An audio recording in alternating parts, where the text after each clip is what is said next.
Ravi de vous retrouver pour ce nouveau rendez-vous de votre émission Émergence sur l'antenne info du groupe New World. Aujourd'hui, nous recevons une jeune dame togolaise. Elle est directrice de société.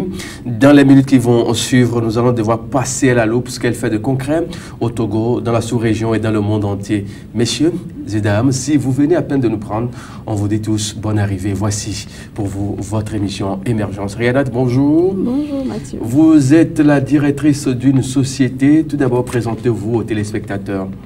Je réponds au nom de Rihanna Lawani, jeune entrepreneur togolaise et directrice optimisatrice de talent et directrice de l'agence Espet Concept, une agence de prestations d'accueil et de services dans l'entreprise. Parlez-nous un peu de votre formation, comment vous êtes formé et de quel côté pour déboucher dans ce domaine. Comme tout bonne Togolaise, juste après le bac, j'ai visité l'université de Lomé ou celle de Kara? Non, de Lomé. De Lomé. De Lomé. Ok. Et mon parcours a été la sociologie avec comme option politique et communication. Politique et communication en sociologie et vous êtes devenu chef d'entreprise. Comment êtes-vous rentré dans le domaine concrètement? Je dirais que tout est parti d'un soir du 30 juillet 2011. Juste après mon bac, il y a eu une assise avec mes parents où les deux m'ont dit une femme instruite n'a pas droit à l'échec. Donc j'ai toujours gardé ça à l'esprit pour pouvoir me réaliser aujourd'hui. Une femme instruite n'a pas droit à l'échec. Exactement. Et c'est comme ça que vous êtes rentré dans le domaine? Ça n'a pas été facile avec le système LMD parce que je venais de rentrer dans le nouveau système LMD du puisque c'était en 2009 que le système a été instauré dans les universités. On peut dire qu'on était...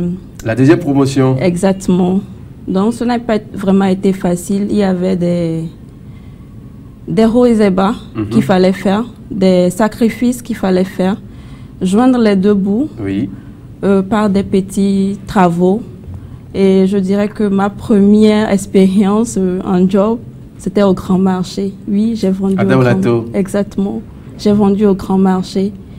Et tout en jumelant les études avec, je me suis dit, OK, même avec les stages, ce n'était pas évident parce que les stages même, c'était difficilement qu'on les trouver. Hein? J'ai fait un stage gratuit. Quand je dis gratuit, on ne m'a pas payé. Mais comme d'habitude. Hein? Comme d'habitude. Mais maintenant, on arrive quand même à avoir le déplacement pour les gens. Mais à notre époque, c'était vraiment gratuit. Et il fallait, même pendant les pluies, se lancer sous cette pluie-là, aller chercher de quoi manger. Et juste après mon parcours universitaire, je me suis dit non. Il ne fallait pas que je puisse rester à la maison sans rien faire. La vie au grand marché m'a beaucoup apprise. Et par les formations, par les conseils, je m'approchais de ceux qui excellaient dans le domaine pour demander, poser des questions. J'ai même fait des formations à crédit, je le dis. Et tout ça, ça a été une formation pour moi. Et aujourd'hui, je le fructifie. Vous êtes l'une des dames qui aujourd'hui est recherchée par Madame Leguédé qui fait bien sûr la promotion des jeunes dames aujourd'hui dans le pays. On va maintenant parler un peu de votre entreprise dans tout son ensemble. L'entreprise concrètement, c'est quoi son nom? L'entreprise concrètement, c'est Espet Concept. Comme je l'avais dit, c'est une agence de prestations d'accueil, spécialement pour les accueils, les événements, tout genre d'événements, et des services en entreprise. Toute entreprise qui a besoin de nos consultings, de nos conseils, de nos prestations, on est toutefois là pour les servir. Et vous êtes dans le domaine, ça fait déjà combien d'années? Ça fait 5 ans. 5 ans? Oui. Oui. Et quels sont les grands événements que vous avez eu, bien sûr, à placer des jeunes par ici, par là, et également ici, vos couleurs dans la sphère des autres qui existent déjà? Exactement. Notre émergence a vraiment commencé il y a 2 ans. si je peux le dire, avec le sommet maritime, où ça a été vraiment fortuite comme histoire. Et bon, comme on dit toujours, qui cherche trouve. Et ça a été comme ça. On a fait notre preuve au sommet des chefs d'État en 2016, si j'ai bonne mémoire. Tout dernièrement à la Goa. Et sans parler des différentes conférences qui se présentent dans notre pays, tant à l'intérieur, ici à Lomé, qu'à l'intérieur du pays. Voilà. Alors, très souvent, cette question nous revient qu'on a l'habitude de recevoir sur ce plateau des hommes, rien que pour faire la promotion de leur entreprise, parler de ce qu'ils savent faire. Aujourd'hui, on a le privilège d'avoir sur ce plateau cette jeune dame qui fait bien sûr la fierté. Aujourd'hui, on le sait que vous travaillez déjà, vous avez eu à côtoyer les personnalités de ce pays, d'autres de la sous-région et dans le monde entier. Quelles sont vos relations avec les sociétés qui existent déjà dans le domaine? Les relations aujourd'hui, je peux dire qu'elles sont satisfaisantes, satisfaisantes parce qu'il y a quand même un retour de nos travaux que nous faisons sur le terrain. On essaie quand même de demander, d'aller à l'information pour savoir qu'est-ce qui a été fait de bon, qu'est-ce qui n'a pas été fait de bon, et pour mieux s'améliorer. Parce que c'est au jour le jour qu'on fait nos travaux et qu'on arrive quand même à se mettre quand même cette puce-là pour se dire « Ah, c'est bon, il faut améliorer ici ». Et ces entreprises-là, on fait quand même un suivi pour être chaque jour auprès d'eux. Vous êtes des centaines dans le pays. Vous êtes des centaines dans le pays. Comment vous arrivez à vous en sortir? On sait que ce n'est pas vraiment un boulot réluisant comme on pouvait se permettre de le dire. Exactement. Je dirais aujourd'hui que la plus grande des choses qu'il faut faire, c'est que aimez d'abord le travail que vous faites. Faites-le bien et le reste viendra. Parce que Est-ce qu'il suffisait juste d'avoir l'amour du boulot pour quand même joindre les deux bouts, le reste vient, quand et comment et par quelle alchimie? Oui, à part ça, je me dis que l'éducation, il faut apprendre, continuez pas à apprendre parce qu'on ne finit jamais d'apprendre dans son domaine. Quand vous choisissez de faire quelque chose qui vous plaît, c'est qu'il faut le faire bien. Parce qu'au-delà de tout, c'est votre réputation qui est en jeu, c'est ce que vous voulez donner. Au-delà de tout, voyez ce que ça peut rapporter, pas en instant présent, mais dans le futur. Donc c'est ce que je peux dire. Au-delà de tout, mais travailler au jour le jour, ne pas se relâcher et être persévérante. Est-ce que avec vos placements par ici, par là, suffisent vraiment à gérer l'équipe que vous avez à votre portée? D'ailleurs, ils sont au nombre de combien? Aujourd'hui, je peux dire qu'elles sont une cinquantaine. Une cinquantaine de personnes que vous gérez? Oui, de jeunes filles étudiantes, bien sûr, qui veulent vraiment aussi s'en sortir dans ce pays. Pourquoi je dis ça? Parce que on sait tous ce que l'université nous réserve, ses vices et tout.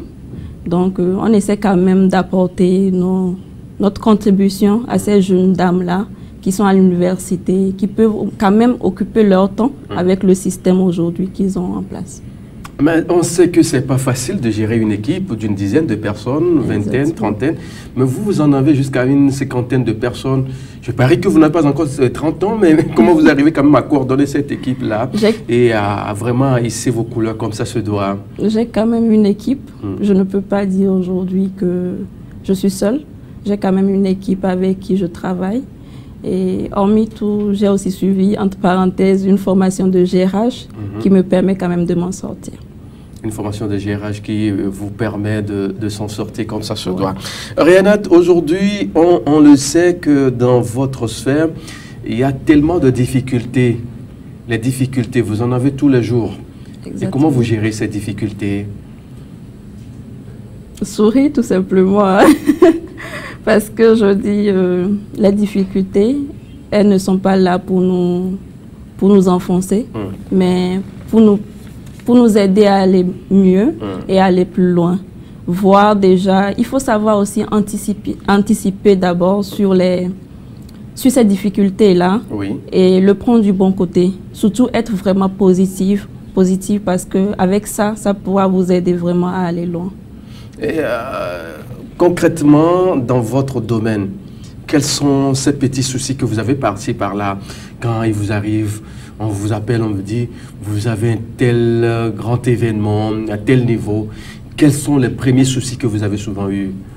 Les premiers soucis, c'est ce stress-là. Ce stress-là, comment faire pour rendre la visibilité d'abord du Togo, parce qu'au-delà de tout, nous sommes le miroir, si je peux dire. La jeunesse, bien sûr. Exactement, de notre cher beau pays, le Togo. Et ma première souci, c'est de pouvoir satisfaire mon client et le rendre heureux. C'est ma première préoccupation, en fait. Le rendre heureux, et comme ça, vous arrivez facilement à vous en sortir également sur les lieux quand il y a certains qui ne sont pas vraiment de bonne humeur tous les jours. Comment vous arrivez également à gérer ce côté-là sur le terrain? Parce que les gens trouvent facile ce boulot-là que vous exercez. On peut dire, on forme une petite équipe de la maison, on choisit petit frère, grand frère, avec ces quelques copines là, on les balance et puis c'est bon. Il faut, moi je dirais tout simplement, pendant le travail, il faut être juste patiente parce que il ne sert à rien de s'enflammer. Peut-être le prestataire ou l'invité que vous recevez, c'est vrai, il n'est pas de bonne humeur. C'est à vous de le ramener, de le faire retrouver son bonne humeur, juste en souriant, en essayant de prendre quand même sa préoccupation à cœur. Et quand vous remarquez que vous n'arrivez pas à vraiment, quand l'hôtesse, je peux dire, n'arrive pas à vraiment convaincre cet invité-là ou qui que ce soit, la personne quand même revient vers moi. Si je ne suis pas sur le terrain, peut-être vers les protocoles, parce qu'au-delà de tout, on travaille quand même avec des protocoles qui sont là pour nous aider dans le dispatching des services. En fait. Ouais. Alors, vous avez tout à l'heure parlé d'une très belle expérience que vous avez eue à avoir au temps de ce sommet sur la sécurité maritime au Togo. Pouvez-vous nous en dire plus sur comment vous avez pu gérer ces présidents de toute l'Afrique pratiquement qui étaient là et qui sont venus à Lomé au Togo pour parler sécurité maritime et autre chose? Je peux dire simplement que ça a été une expérience formidable, hein? Une expérience formidable à laquelle il y avait un melting pot, mais au même moment il fallait aussi avoir la tête sur les épaules, se dire que non, on est dans un standing qui est vraiment vraiment, je ne sais pas comment on dit en fait. C'était un défi à relever. Un grand défi, oui, surtout avec les chefs d'État. Exactement, parce qu'il fallait pas... Il y avait une question de diplomatie qui se jouait. Ouais. Vous pouvez, vous personnellement, ne pas vouloir vexer qui que ce soit, mais au-delà de tout, c'est le côté diplomatique qui se fait voir derrière. Donc, on essaie quand même de rester dans les canevas qui nous ont été donnés et d'outiller mieux les hôtesses qui faisaient l'accueil aussi. Et tout a été comme sur des roulettes. Et vous avez eu quand même à travailler avec quel président ou quel chef de délégation, par exemple? Non, je peux dire que j'avais la charge du side event. C'était là où j'étais carrément au Togo. C'est vrai que les chefs d'État étaient venus visiter nos stands et consorts, mais je dirais que je n'étais pas vraiment à côté d'un chef d'État parce qu'au-delà de tout, il y a quand même des protocoles assez renforcer le dispositif sécuritaire. Exactement. Oui. Mais bon, il y avait un multipote, comme je le dis, de présidents qui étaient venus visiter. On a fait quand même ce qu'on peut dire. Je ne peux pas aujourd'hui dire que j'ai été sous la charge d'un seul président, mais bon, il y avait plus d'une trentaine de présidents qui étaient là et du coup, ça a été fait comme ça. Monsieur, si vous venez à peine de nous prendre, je suis bienvenu, bien sûr, et nous allons devoir marquer la toute première pause. Et l'info s'impose. On se retrouve juste derrière pour la suite de cette émission Émergence. Et retenez que nous recevons, bien sûr, ce jour, une jeune dame togolaise. Elle est bien sûr entrepreneur, sociologue de formation. Elle est devenue entrepreneur. et on lui pose des questions pour en savoir largement dans ce domaine de prestation de services lors des grandes rencontres au Togo, en Afrique et dans le monde. Une pause, on se retrouve juste derrière pour la suite.